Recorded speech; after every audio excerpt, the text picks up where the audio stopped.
Hello, friend. Welcome. If you've been called to serve in the assisted living and caregiving industry, and if you're shopping for a building, you don't want to miss this education. Today, we're going to cover septic and well water system versus city and sewer system, and what you must know before buying a building for an ALF. I recently have a client in my mentorship program who sent me a property. The property is on a septic system, and the client happened to really like this home. After we go over what is the worst case and the best case scenario, because the home is on a septic system and a well water system, and the client said, never mind, I'm good, we'll find another property.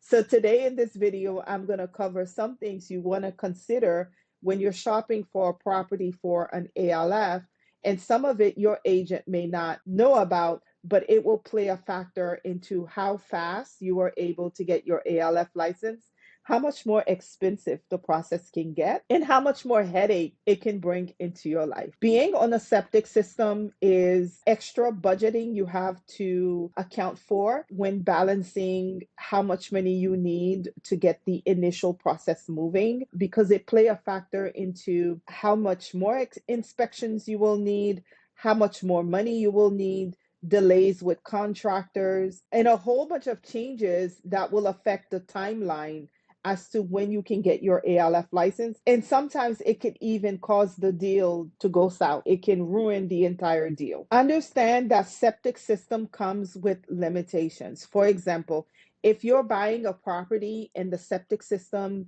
is only allowing X amount of residents, and when you account for the number of residents that the zoning department say you can have versus your septic capacity. And then you have to account for visitors, people who are coming to provide services to your seniors. Is your septic capacity able to satisfy that amount of people? And the way you find out whether or not your septic capacity is sufficient is to send an email to the health department where that property is located and find out what is the septic capacity and request for the floor plans. And with that information, you will be able to evaluate between what the zoning department says, the number of residents you can have, versus the reserved number of guests you need to have. Is this septic capacity able to satisfy those requirements? If the septic system is too small, you will need to replace the septic. We know that septic replacement is not a cheap process. We know that it involves floor plan, a contractor, permits to be pulled, and it takes time for the installation process to be completed. And then on top of that, the back and forth between the city and the contractor, and then the health department have to come out to do their own inspection. So if you didn't account for any of these steps, it can get disappointing and it can delay your process. It can cause you to spend more money than what you actually have. You also need to consider the fact that even if your septic system is at the capacity that you want, you still have to do inspections and you still have to have the proper documentation to prove to the health department that my septic system is up to date and up to par, and those continuing inspections at least once a year. I have dealt with septic systems before where I had a client that already had the property and they were converting it into an ALF, and that's how we came into the picture. And because there weren't enough budget to replace the septic system. In that case, the septic system was too small. We ended up applying for less residents than the zoning department allowed because the client simply was not planning or did not have the budget at that moment to be able to replace the septic system. Now, if that's part of your strategy, you can definitely do this. You can accept the number of clients the septic system is capable of accepting, get licensed for those number of clients, and then as your business is operating and you're bringing in income, you'll be able to replace the septic. Now, is that complicated? Absolutely, because you'll have to work with your septic contractor to figure out what's going to happen as this septic system is being replaced and you still have an operation running. You may even have to implement your emergency management plan where you are taking your clients to another location so that they will be able to get the proper care while your septic system is being operated. So, all in all, it's a decision you'll have to make. And when you decide which decision is best for you, at least you have the right information and so you can make the right decision. Now, if I were you, will I purchase a building that have a septic system? Absolutely not. I would not do that. But if you already have a building and that's what you have right now, and you don't have the budget for anything else, these are the ways that you can work with the septic system. You will have to work with the capacity. So if the zoning letters say you can have 6 client or you can have 10 client, but your septic is only able to cater to 5 client or even 6 client instead of 10, then you will have to get licensed for that minimum number, because when the health department come and do your inspection, you need that inspection paperwork. So in this case, you will need 2 different inspection. You need one inspection for your septic system, and then you need another inspection for your sanitary standards. And then the health department will have a number of capacity that they are approving for, and that's where the septic system comes in. That number that they are approving for is the capacity of the septic. And so because of that, ACA will not go over those numbers. So if that's your strategy, then that's your strategy, but at least you know what you need to do. Also consider that your well water require testing, and some areas have a really hard time meeting those testing standards.